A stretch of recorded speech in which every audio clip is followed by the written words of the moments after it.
Hey guys, this is April and you're watching Go Live with April. Today I'm going to show you guys a simple peachy nude with a little bit of sparkle makeup. We're going to be using the palette you just seen there, which is a really old palette from MAC, the Ellie Goulding palette. But any palette that you have will work. You just want to take a transition color that is going to be very close to your skin tone. I use the two nudes in that palette to mix together. And what I'm going to do here is I'm basically carving out the structure of her eye and how I want the makeup to look. So contrary to popular belief, most people say you just put the transition color on because this is going to help you blend all of your colors together. Lies, lies, lies. No, no, no. You want to think of your transition color that you're putting down as the outline to your makeup. So basically, if you were drawing a picture, this is the part where you're going to draw it in pencil and then you're going to go back in and you're going to paint it or add a permanent marker or some watercolors, however you want to paint your picture. But your transition is basically your pencil. So you want to go through, and as you see me here, you see me actually carving how I'm going to have the makeup look. It's going to be a very detailed crease, but it's going to be kind of swept out on the side. So you see me taking that transition color and just kind of sweeping it back and forth, just kind of building everything. So when I go in with the actual colors I'm going to use, I already know what the shape is. And this is very good for makeup artists, so you can have consistency between the eyes, as well as very good for beginner makeup. Just do it on yourself because you're going to know what your makeup is going to look like. As you see there, you can already see the outline of how her makeup is going to be. So really take your time in building your transition color because this is going to shape your makeup.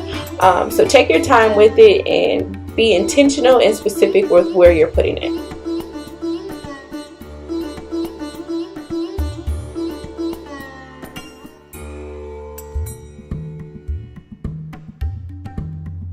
And there you see, basically, it's just a transition, but I know the shape. So I'm going back into this palette, and now what I'm going to do is I'm going to take the darker shade there. And this palette is my favorite. And as you see, the darker shade is missing because I dropped it. But I'm taking that darker shade and I'm basically making a halo effect. And it's super easy to go in and know where to put the halo because I already put the transition shape down. And you see I'm using a MAC 219 brush. This is just one of their travel size brushes that come out in their holiday collection. I highly recommend that if you ever want to buy brushes that you buy the holiday sets because they're cheap, affordable, and they get the job done. I've had this one for forever. So as you see here, I'm just really going in and making a halo around the mobile eyelid. And already you can see that this is a makeup look. Like even just with the transition and the halo, like she could go out the house like that once you blend it together as I'm doing here. And it just works perfectly. But you want to go in next after you put that halo down and just kind of blend everything together. There's no blending method to this. People are like, oh, you just want to, the brush does all the work. The most important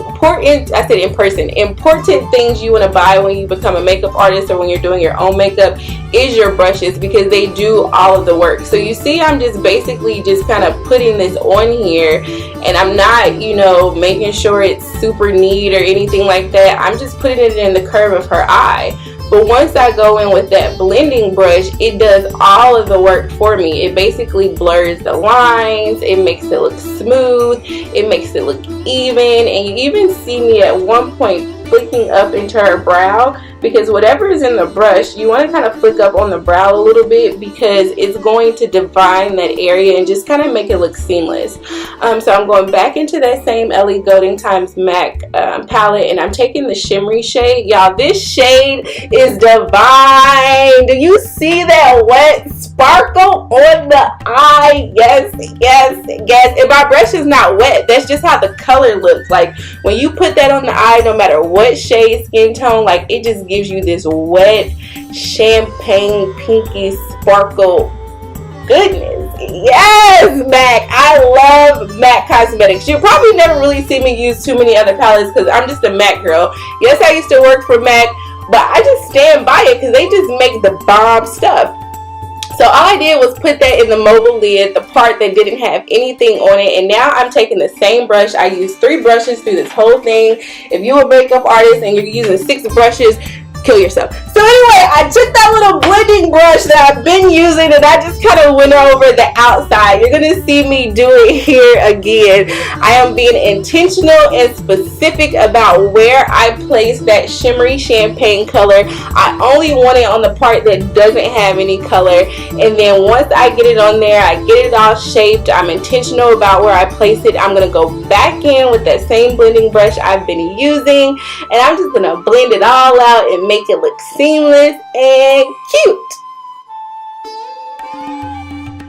So once that's all done, sometimes you might have to go back in and just kind of define the outer edge a little bit, because you are going to lose a little bit of the intensity with some of the blending, but it's okay. It's more of something that you're going to learn as you go. If you're a beginner, if you're a makeup artist, this is where you really perfect your vision, where you keep going back in, adding blending, adding blending, adding blending, and eventually once you get finished, you'll have something that looks a little bit like this.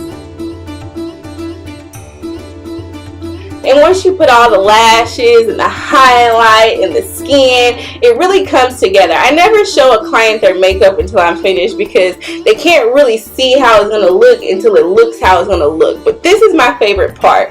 If you see here, I'm about to go in and highlight her cheek, but you notice that there was a beautiful highlight on her skin before I even touched it with the brush. That is a cream highlighter. This is a pro tip or at-home tip. Go in with a cream highlighter first, and then go around the sides of your face, down the tip of your nose, and make sure you always go back in and blend it out. Don't leave harsh highlights.